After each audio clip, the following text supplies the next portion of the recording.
In this video, let me show you how to replace the ink toner in your Canon imageCLASS MF275dw. So to do so, make sure the printer is turned on.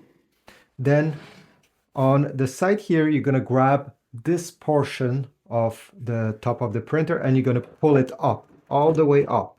Then we need to flip this portion. So by putting your fingers over here, you'll be able to push it up to flip it in this position, and it will stay for you like that.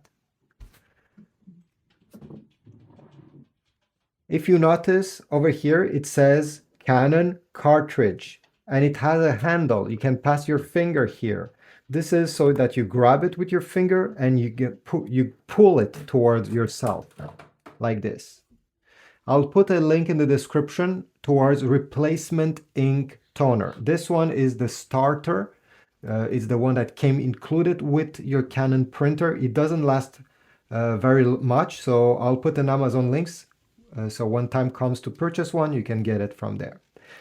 Once you have the new toner, sometimes it has some protective plastic that you need to remove.